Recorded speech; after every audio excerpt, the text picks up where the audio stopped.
तमाम जो सरकारी विश्वविद्यालय कुछ दिनों में ताले लगने की नौबत आने वाली है। आज कोई अंतर नहीं रह जाएगा प्राइवेट और सरकारी विश्वविद्यालयों में। पूरी तरीके से सरकार ने विश्वविद्यालयों को कहा है कि आपको अगर आपको कोई ग्रांट नहीं मिलेगा, आपको भी लोन लेना पड़ेगा एजुकेशन सिस्टम चलाने के लिए। अब अगर लोन लेके सरकारी संस्थान भी चलेंगे तो कोई अंतर नहीं है। कोई आम जनता जो एक मार्जिनलाइज सेक्शन से आता है, जो गरीब तबके से आता है, उसके लिए मौका रहेगा कि भाई दिल्ली यूनिवर्सिटी, JNU, जामिया जैसे विश्वविद्यालय में पढ़ भी पाए।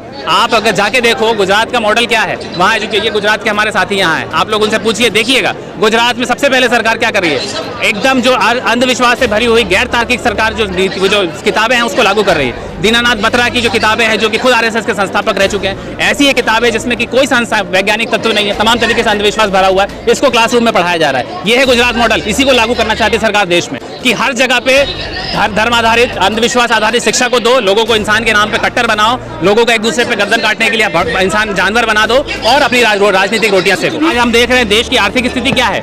आज अगर आंकड़ा उठा के देखिएंगे 70% से ज्यादा आबादी ऐसी है जो दिन में एक समय का खाना खा के सोती है। ऐसी आबादी को अगर ये पॉलिटिकल पार्टियां अगर 1000 रुपए दिन का देगी वोट देने के लिए तो वो अपना ईमान नहीं बेचेंगे। इसको क्या आप ईमानदारी से वोट देना कहते हैं? सरकार के जुमलों में अगर हम लोग अभी भी फंसेंगे, सरकार तो जुमलेबाज है ही। हमने पिछली बार भी सरकार का देखा जुमले देते हुए। सरकार ने बहुत बड़े बड़े वादे किए, सरकार ने कहा महंगाई कम करेंगे, सरकार ने कहा रोजगार देंगे, सरकार ने कहा सबको शिक्षा देंगे। आज हम देख रहे हैं पिछले 2 टर्म से सरकार चल रही है, क्या स्थिति है। यहाँ हजारों संख्या में रोजगार के लिए लोग यहाँ पे सड़कों पे हैं। हर कहीं अखबार उठा के देखिए, चैनल उठा के देखिए, जहाँ आपको मिलेगा शिक्षित बेरोजगार अपनी मांग को लेकर सड़कों पे है। तो कहाँ विकास कर रहे हैं? किसका विकास की बात है? इसको इसी कारण की वजह से हम लोग इसको पुरजोर तरीके से विरोध कर दी जाएगी। बिल्कुल, शिक्षा को पूरी तरीके से बेच दिया जाएगा। शिक्षा, सार्वजनिक शिक्षा नहीं बचेगी। अगर आपको पढ़ना है, आपको ज्यादा से ज्यादा पैसा दीजिए, सरकारी स्कूल आपके लिए बचेंगे नहीं, आपको प्राइवेट स्कूलों के हवाले जाना पड़ेगा।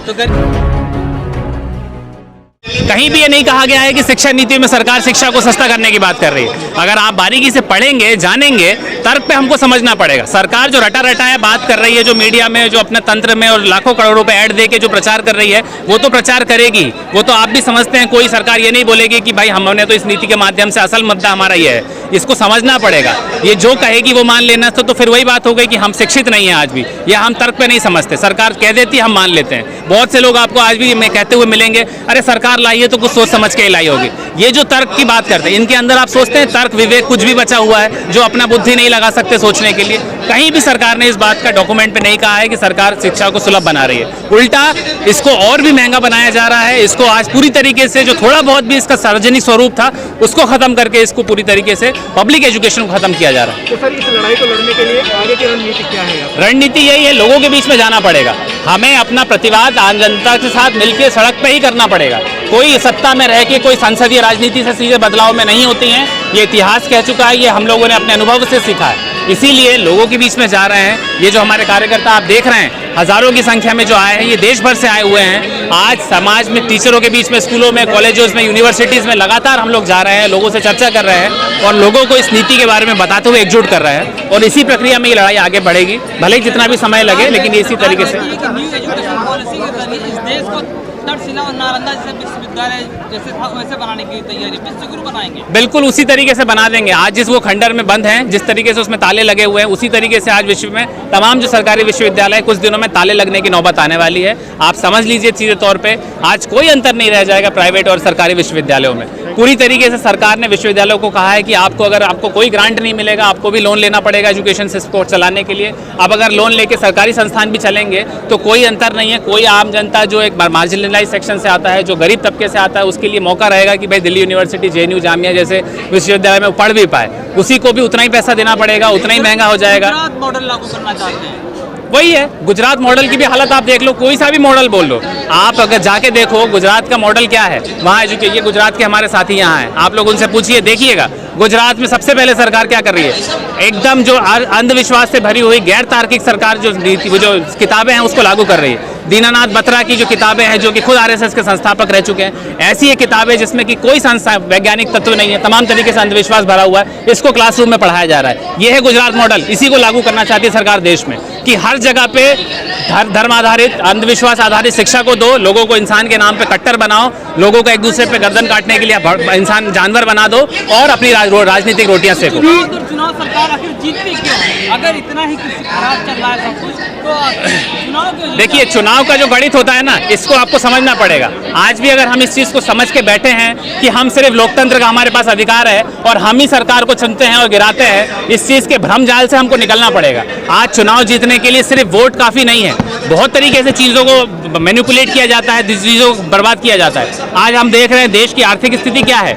आज अगर आंकड़ा उठा के देखिएंगे 70% से ज़्यादा आबादी ऐसी है जो दिन में एक समय का खाना खा के सोती है। ऐसी आबादी को अगर ये पॉलिटिकल पार्टियां अगर 1000 रुपये दिन का देगी वोट देने के लिए, तो वो अपना ईमान नहीं बेचेंगे। इसको क्या आप ईमानदारी से वोट देना कहते हैं? एक एक शराब की बोतलों में आज एक एक वोट चला जाता है। दूसरा तो ईवीएम साथ दे ही रहा है। ईवीएम जैसी जो चीज़ें हैं जो सरकार खुद बना रही है, एक मशीन है, उसको मैनिपुलेट करना साफ तौर पर दिखा दिया गया। अभी चुनाव में भी आप लोगों ने देखा, चुनाव में सरकारें तमाम तरीके से इस प्रशासनिक तरीके से इन चीज़ों का फायदा उठा रही है। तमाम विपक्षी पार्टियां आखिर चुनाव में क्यों जाती हैं? अगर ईवीएम टेम्पर्ड हो सकता है, ईवीएम से घोटाला हो रहा है, आपकी वोट की सेंधमारी हो रही है, तो तमाम विपक्षी पार्टी इनके पास कोई नैतिक जनाधार नहीं है, इनके पास कोई संवैधानिक जनाधार नहीं है। कोई नीति नैतिकता होती तो ये सिर्फ वोट की राजनीति नहीं करती। आज भी विपक्ष का कोई भी पार्टी आप दिखा दीजिए कहां प्रदर्शन करती है किसी मुद्दे को लेकर। पेट्रोल बढ़ते बढ़ते 100 का आंकड़ा पार कर चुका है। आप बताइए कौन सी राजनीतिक पार्टी है जो इतनी बड़ी अपने आप को विपक्ष की पार्टी भी बोलती है, सड़कों पे आ रही हो, एक जोरदार आंदोलन करती हो? कोई भी पार्टी का चरित्र उठा के देख लीजिए, क्या आपको मिलेगा? अभी 50 रुपए की बढ़ा दिए सिलेंडर के दाम में। सिर्फ ये बड़ी बड़ी पार्टियां 5 लोग भी इकट्ठा नहीं कर पाती है अपने लोगों को लेके छूट मूट का फोटो खिंचवा के अपना लाभ देते हैं। क्या करेंगे ये बताइए ना आपने। एक मिनट राष्ट्र निर्माण में भागीदार बन रहे हैं, देश को बचाना है, अभी देश को बचाना है। वही मैं कह रहा हूँ, सरकार के जुमलों में अगर हम लोग अभी भी फंसेंगे, सरकार तो जुमलेबाज है ही। हमने पिछली बार भी सरकार का देखा जुमले देते हुए। सरकार ने बहुत बड़े बड़े वादे किए, सरकार ने कहा महंगाई कम करेंगे, सरकार ने कहा रोजगार देंगे, सरकार ने कहा सबको शिक्षा देंगे। आज हम देख रहे हैं पिछले 2 टर्म से सरकार चल रही है, क्या स्थिति है। यहाँ हजारों संख्या में रोजगार के लिए लोग यहाँ पे सड़कों पे हैं। अभी यूपी बिहार में देखा आप लोगों ने, हर कहीं अखबार उठा के देखिए, चैनल उठा के देखिए, जहाँ आपको मिलेगा शिक्षित बेरोजगार अपनी मांग को लेकर सड़कों पे है। तो कहाँ विकास कर रहे हैं? किसका विकास की आप बात कर रहे हैं? और स्टूडेंट अगर सड़क पे उतर आएंगे तो क्या होगा? शिक्षा नीति ठीक हो जाएगी? बिल्कुल। जब देश में जब सरकार जब बहरी हो जाती है ना, तब जनता को सड़क पे उतरना ही पड़ता है। कोई शौक से नहीं उतरता है। हमें कोई इसको लेके कोई बहुत मजे मनोरंजन नहीं करने के लिए आए हैं, जो हम पढ़ाई छोड़ के, हम अपना काम धंधा छोड़ के इस धूप में यहाँ प्रदर्शन कर रहे हैं। लोग 3-3 दिन का सफर करके दूर दूर से राज्यों से आए हैं। जब मजबूरी हो गई है, आज ये लोग छात्र जो हैं यहाँ पे, जो बिना धूप में, पानी के, बिना लाइट की व्यवस्था के आज यहाँ पे बैठे हुए हैं। क्यों बैठे आपको लग रहा है? क्या किसी से प्रेरित है? किसी से भड़के हुए हैं? क्या किसी और मांग के लिए हैं? इनसे पूछिए, इनके घर में चूल्हा नहीं जल पा रहा। ये बच्चे जो आज अपना पूरा एग्जाम देकर कोशिश कर रहे हैं अपनी आर्मी में भर्ती का, जो सरकार बार-बार भर्तियां निकाल रही है और एक तो भर्तियों के नाम पे एक का भी रोजगार नहीं ले रही है। यही हाल टीचरों का है, यही हाल हर एक क्षेत्र में। तो आंदोलन जब होता है, आंदोलन इसलिए किया जाता है अपनी जायज मांगों को लेकर, हक की लड़ाई को लड़ने के लिए। सरकार एक तरफ ये भी कहती है कि स्किल डेवलपमेंट की बात करती है। स्किल डेवलपमेंट मतलब कि 6वीं क्लास के बाद भी आपको रोजगार मिल सकता है, स्किल आपके स्किल को डेवलपमेंट करके। देखिए, सीधी सी तौर पे हम समझते हैं कि कोई भी शिक्षा नीति रोजगार के लिए कभी भी जवाबदेही नहीं होती है। देश की आर्थिक नीति ही रोजगार को देने के लिए जिम्मेदार होती है। इसके पहले भी हमने देखा है, तमाम तरीके से क्वालिफाइड, वेल क्वालिफाइड लोग हैं, शिक्षित लोग हैं, लेकिन देश में रोजगार की अथक कमी है। आज भी विश्वविद्यालयों में हजारों की संख्या में पद खाली हैं, लेकिन ऐसा बिल्कुल नहीं है कि आज क्वालिफाइड टीचर्स हमारे पास नहीं है। आज आप सरकारी अस्पतालों में जाइए, डॉक्टर्स की भारी कमी है। एम्स में भी अगर हम जाते हैं तो अगला नंबर 2 महीने बाद आता है। इसका मतलब ये नहीं है कि डॉक्टर्स पढ़े लिखे नहीं है, MBBS के हुए इंसान नहीं है। लोग बहुत हैं, सरकार की नीयत नहीं है सरकारी नौकरियों को देने का। सरकार की आर्थिक नीति आप देखिए, एक के बाद एक निजीकरण किया जा रहा है। तो जब निजी हाथों में सब चला जाएगा तो रोजगार बचेगा कहाँ से? तो शिक्षा का जुमला देके, शिक्षा के नाम पर रोजगार का बहाना बना के सरकार कहीं ना कहीं अपना पल्ला झाड़ने का काम कर रही है। सर, ये न्यू एजुकेशन पॉलिसी से क्या खतरा हमारे दर्शकों को पसंद आई? देखिए, वही चीज़ों को लेकर हम लोग इतनी देर से चर्चा कर रहे हैं। ये जो तमाम बातें हम कह रहे हैं, जो ऑनलाइन एजुकेशन की बात हम कर रहे हैं, जो प्राइवेटाइजेशन की हम बात कर रहे हैं, जो फीस वृद्धि की हम बात कर रहे हैं, जो व्यवसायीकरण की हम बात कर रहे हैं, ये तमाम जो पहलू है सरकार शिक्षा नीति में लाई है और इसी को पूरी तरीके से लागू करने का कवायद शुरू हो चुकी है ऑलरेडी। इसको इसी कारण की वजह से हम लोग इसको पुरजोर तरीके से विरोध कर दी जाएगी। बिल्कुल, शिक्षा को पूरी तरीके से बेच दिया जाएगा। शिक्षा, सार्वजनिक शिक्षा नहीं बचेगी। अगर आपको पढ़ना है, आपको ज़्यादा से ज़्यादा पैसा दीजिए, सरकारी स्कूल आपके लिए बचेंगे नहीं, आपको प्राइवेट स्कूलों के हवाले जाना पड़ेगा। तो गरीब क्या करेगा? गरीब क्या करेगा? ये सवाल तो आप सरकार से करिए। ये सरकार को सवाल तो आपको करना है सरकार से। हम आपस में सवाल करके क्या हासिल कर लेंगे? हम तो यही कह रहे हैं कि गरीब क्या पढ़ेगा? पढ़ाई क्या सिर्फ पैसे से बिकती है क्या सरकार? तो शिक्षा क्या कभी भी किसी के फैक्ट्री में बनती है कि उसकी बपौती है कि वो बेचेगा? अरे समाज ज्ञान हासिल करता है, उन्नत हासिल करता है, अपना अनुभव से चीज़ें ज्ञान हासिल होती है।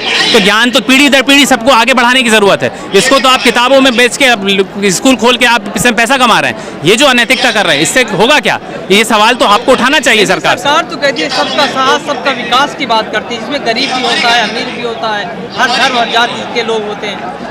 देखिए वही बात है, हमको हर तरीके से सरकार का प्रतिनिधि बन के सवाल नहीं करना है। हमको ये समझना पड़ेगा, हम बार बार इस चीज़ को आपको कह रहा हूँ कि सरकार बहुत कुछ कह रही है। सर कोई भी इतनी समझदारी हमको और आपको होनी चाहिए कि सरकार ये बोल के कभी नहीं लाएगी कि भाई मैं तो शिक्षा को बर्बाद करने की नीति ला रहा हूँ, ये लो नीति, और आप फिर कुछ पूछने लायक नहीं बचोगे। अगर सरकार ने जो कहा वो किया, मैं गैस के दाम बढ़ाने वाली नीति ला रहा हूँ, मैं बढ़ा दिया, ये लो बढ़ा दिया, ये तो नहीं होगा। बोल तो कुछ और ही रही है, लेकिन देख तो रहे हो कि नहीं हो। हर चीज़ खाद आम जनता से चली जा रही है कि नहीं चली जा रही, कह रही है बहुत कुछ, हो क्या रहा है देश में, इतना ही विकास हो रहा है। होता तो हम सड़कों पे होते नहीं, ये इतने सारे छात्र नहीं होते, और आज नहीं है, हजारों साल से, लंबे समय से छात्र आम जनता सड़कों पे है। कैसे लड़ेंगे इन सरकार की नीतियों से? एकजुट होके, आंदोलन का ही एक रास्ता है, और कोई रास्ता ही नहीं है, मिलके लड़ना पड़ेगा। भी हुआ, 3 कृषि कानून की वापसी भी हुई, लेकिन एमएसपी उनका लिखित कानून नहीं बना, और लड़ाई जारी रहेगी।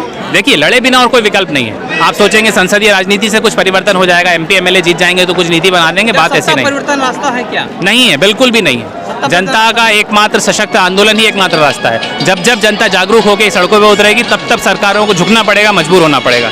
इसीलिए आपको आपके माध्यम से एक बार और ये कहना चाह रहा हूँ कि सिर्फ ये नहीं समझना होगा कि हमको कि फिर वोट दे दिया हमारा अधिकार पूरा हो गया। वोट देने से सरकारें सिर्फ चुन रही हैं और पूंजीपतियों के लिए ही सेवा कर रही है। इसीलिए हमको ज़रूरत है सड़क पर उतर के आंदोलन को निर्मित करने का, सरकार से हर कदम पे सवाल करने का, और इस नीति के खिलाफ में लड़ाई को मजबूत बनाने का।